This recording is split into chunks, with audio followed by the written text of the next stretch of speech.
Hi everyone, welcome to a QA strategy video for CAT 26 students. I'm Amit Panchmatia and this video is from iQuanta. Now, CAT 26 QA. First, let's quickly have an overview. What's the overview of the CAT paper? Obviously, most of you all would know this, but for the ones who are not aware, the total number of questions in the section is 22. We're talking only about the quant section. There are 22 questions. You have 40 minutes to solve it. So when people look at this and when they look at the sample questions and all, they're really surprised. Oh, sir, we have less than 2 minutes to solve a question. It is literally impossible. I agree. If you look at the maths this way, 40 divided by 22, you have less than 2 minutes. But very frankly, if you look at the cutoffs and everything, you really don't need to attempt all 22 questions. In fact, most of the students cannot attempt 22 questions. And hence, the strategy is not about attempting all questions, but uh, looking at questions smartly, understanding which are the doable questions and attempting those only, and attempting a particular number of questions depending on the difficulty level of test to help you clear your cutoffs or score a higher percentile. Now, what about the breakup of MCQ versus theta? Now, roughly MCQ, there's no exact number, but roughly if I look at MCQ questions have been 14 over the last few years, which means multiple choice questions, which will have a negative marking also. Remember, there will be negative marking also for these MCQ questions. So you just can't go and blindly mark an answer. While the theta questions will be approximately 8. And hence, these theta questions will not have negative marking. So obviously, if the theta questions don't have negative marking, you're supposed to just go and randomly write something or the other at least when you come out, before you just come out of the test or before you finish your section. Okay. What about the difficulty level? Over the last couple of years, if I look at last 3 years ka difficulty level, how would I kind of put it down? CAT 23. If I look at CAT 23 was a difficult quant paper. We normally call it a difficult quant paper. If I compare it from CAT, say 17, 18 to 25, CAT 23, I would say was one of the most difficult papers. Maybe if not the most difficult, but definitely one of the most difficult papers. And CAT 24 was a much easier paper. And CAT 25 was somewhere in middle. It was a medium difficulty level paper. Okay. Understand based on these, the cutoffs also keep changing. Roughly, even in a difficult paper, around 6 to 7 questions correctly answered will help you clear your cutoffs. So your cutoffs get cleared over here easily. 6 to 7 questions out of 22 questions. If you have 6 to 7 questions, you can easily reach the 85 percentile. At around in the CAT 24 paper, when the paper was slightly easier, this number would go maybe to approximately 8 questions. Okay. And here it will be around 7 questions. So that 6 to 8 mark, or even over here, maybe even a 5 to 6 questions would have been good enough. So anywhere between 5 to 8 will kind of help you clear your cutoffs. So understand that you don't need to really solve all questions. Learn to select the best questions which you have to solve, and that is how you clear CAT. Okay, so that's the introduction of what the overview of the CAT QA section is. Now, let's look at the topic-wise weightage. As usual, arithmetic always is the first one. Approximately 40% of the paper is arithmetic. Then 27% is algebra. 22% is geometry. A lot of people ignore geometry, thinking a lot of geometry is not asked. Geometry is nearly 22%. Maybe over the last couple of years has gone down a little bit, but still 20%, I would definitely say. Modern maths approximately 7% and number system 6%. This both can be debated because there are some areas, which are considered, someone considers them modern maths, someone considers them algebra, and so on. And hence, this is a little bit debatable.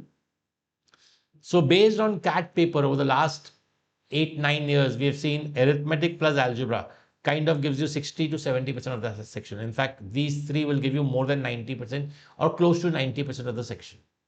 Now, once you've got close to 90% of the section, what happens is that you are kind of comfortable, even if you, I know a lot of people think, oh, number systems, I can leave. But you cannot leave number systems when you're studying. Yes, you can maybe leave it on the day of the test or something. But because you're studying, number system becomes an important base to study other topics. So that is why you can't just leave number system. And that is why when we talk about how to revise, you will understand that these topics which are not asked too much also are actually important.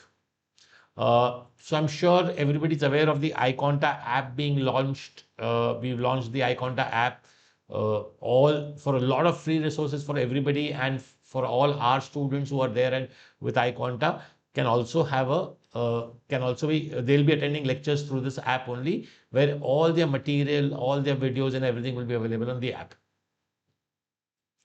Now, let's talk about the focus area within each area. Within arithmetic, time, speed, distance becomes a very important. In fact, the last year, CAT 25, one of the slots had 4 time, speed, distance questions, which is like huge. So time, speed, distance becomes a very important area. Yeah, because time, speed, distance is also vast. When I look at the whole time, speed, distance, it's a vast area. You talk about regular questions about two people meeting, chasing each other, trains ka question, upstream, downstream, races, linear races, circular races. So many areas are covered, and hence time, speed, distance becomes a very important area. Percentages are also very important. In fact, I think percentages and ratios is what you start your arithmetic with, because once you do these topics, you're able to use them in every other topic. So there are direct questions from percentages also asked, there are direct questions from ratios also asked. But once you understand these topics, topics like profit and loss, simple interest, compound interest, averages, mixtures, allegation, all these chapters, you can start applying the knowledge which you know from these two chapters. Time and work for me is also a very important chapter, maybe 1 or 2 questions. But very frankly, those 1 or 2 questions, the reason I always stress on them a little bit is because those 2 questions are very straightforward, and hence I always call this a very important topic. Algebra, quadratic has been like very important in the last few years.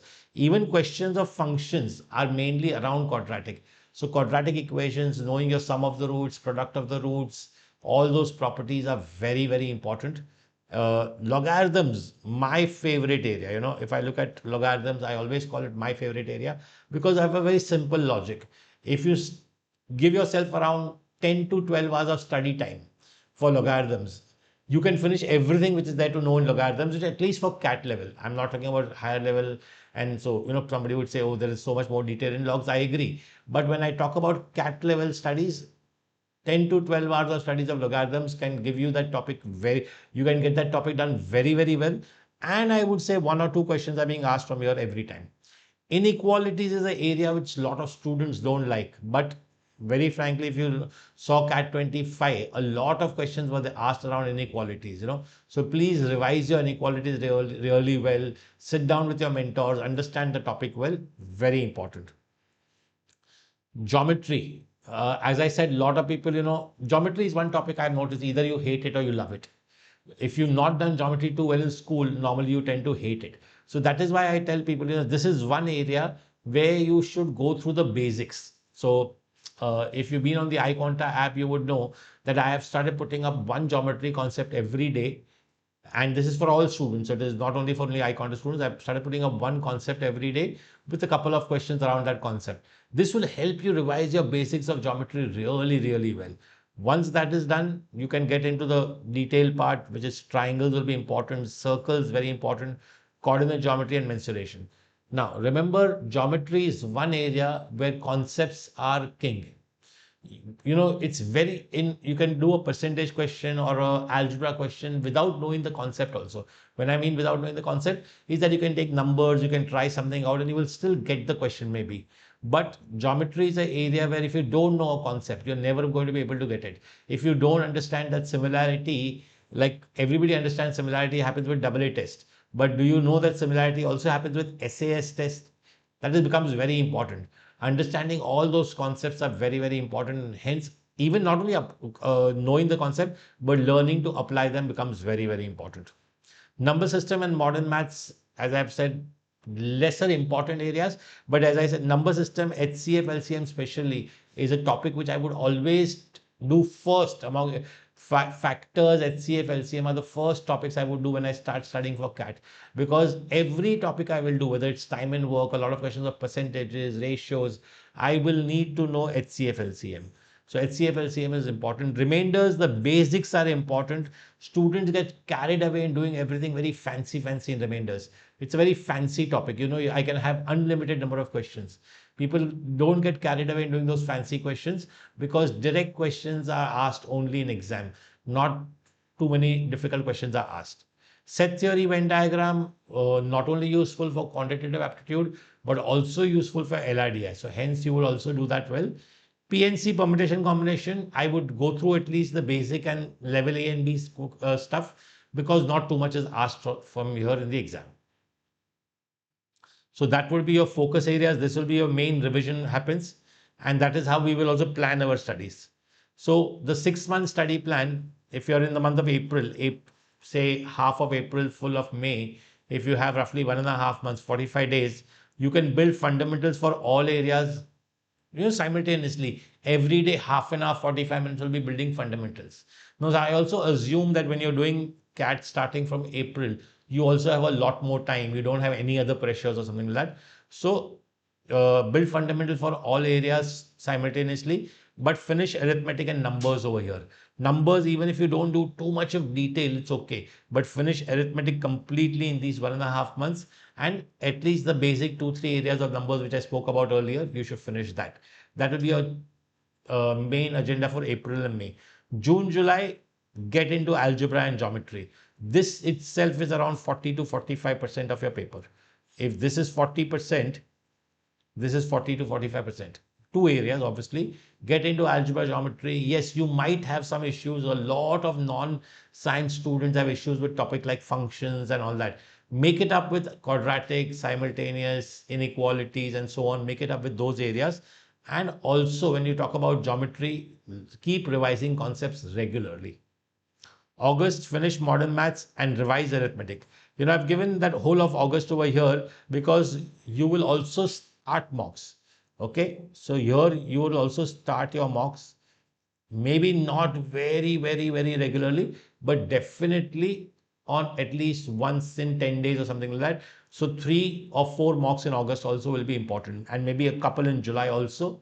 Now, September, October, November is mocks, mocks, mock, and more revision. Now, this is a time where you just put your head down and say, okay, nothing doing, nothing else doing. I'm these 3 months, CAT is going to be towards the end of November. So I normally count the whole of November also. So these 2.5, 3 months are going to be very, very crucial. How hard do you study? This is the time where you actually, take your level up, things one up, and revise really hard.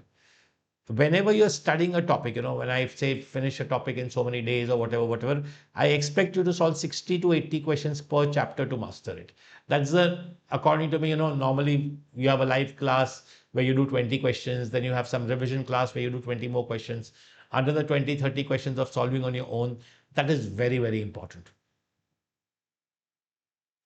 Now comes the most crucial part of your journey, mocks. Mocks don't lie. Your real CAT score starts here. It starts. Remember, mocks help you take the score to that next level. How are you going to take it to that level? When I say through a mock, I scored so much in a particular test or whatever, say you got 50 percentile, 60 percentile. I've seen students never crossing a 90 percentile in a mock, still going and doing very well on the day of the CAT. So don't really worry too much. Don't stop writing mocks, or don't wait to write mocks just because you've not finished syllabus. There are two, three problems over here. Students keep waiting that, okay, once I finish my syllabus, I'll start mocks. Complete wrong strategy. Once you finish at least numbers and arithmetic, you can always start writing mocks seriously. Even maybe earlier, if you finish half of arithmetic, you can start writing mocks seriously. Now, once you start writing mocks, you will also understand where your strengths lie and where your weakness lie. That is the most important part. So your strengths and weakness part becomes very important over here. Now, take enough mocks. What is the number enough? Now, somebody takes 20, 25 mocks and good enough for them, and somebody takes 40 mocks also not good enough for them. So that number can keep varying depending on how much time you have on hand. How comfortable are you getting with mocks? Are you really having too much to go? Because mocks will tell you something. It will show you a mirror that you need to go and do something back. You need to go and revise this topic back. You might say, like just for example, I might feel that I'm very good with logs. I normally do with logs. But if my analysis of the mocks is telling me that I normally make mistakes in logs, I will have to go and revise it well. And that is how you really work with mocks. So as I said, the number can keep varying from student to student. For me, more important than writing a mock, or maybe equally important, is actually analyzing the mock. Analyze your mock really well, understand it really well, go through the video solutions. Most of the mocks have a video solution today. iQuanta will also have video solutions for all its mocks. Go through the video solution carefully about what we are talking about in the question. Did I find the question difficult, easy? Analyze that very importantly. What is the mentor saying? Why did he find the question easy? Remember, the mentor is not talking only about at his level. At his or her level, he or she might find all questions easy, but they are normally talking it about at the student's level. So which were the 7, 8 easy questions? Did you do all of those? Did you pick up any difficult questions? What were the reasons of picking up those difficult questions? All this become very, very important in your mock analysis. So analyze a mock very, very well. PYQs, I don't think of them as mocks, very frankly. PYQs are good questions to practice. I would not prefer taking them as a mock, maybe except a couple of them, say CAT 25, a couple of slots you can take as like mocks. But otherwise, I always prefer PYQs to be solved as questions. Now, I'll tell you my logic for this. Suppose, you look at a CAT 2018 paper and say, okay, I will write it like a mock. I haven't seen it before and I will write it like a mock and I will see how I do. But what happens, understand CAT 2018 was around 7, 8 years ago. Over the years, that questions which were in the CAT 2018 paper have been seen by so many different mentors and so many different places they have come up. Their replicas have been created in materials, in mocks or whatever, whatever. And hence what happens is that even if you haven't seen the CAT 2018 paper directly, that type of questions you've already seen and you have already have an unfair advantage. So please do not do that and don't think of the previous CAT papers as mocks. They are not mocks. A lot of students start thinking, okay, I have so many papers over there, the past PYQs. Why should I even buy mocks from somewhere and why should I write mocks? Will not help. Every mock for me taken is an exam fear defeated, because every time you start writing mocks, you will get better and better. Yes, there will be some stages where you will feel like giving up and you will feel, oh, my mock scores are not improving. How do I improve? That is the time you really sit down with your mentors, understand where you're going wrong. And these are the important strategies that will be created at that time. Well, with that, we come to the end of this video. If you have any queries, you can always put it down in the comments. I'll try and answer all the queries which you have. Thank you. Best of luck.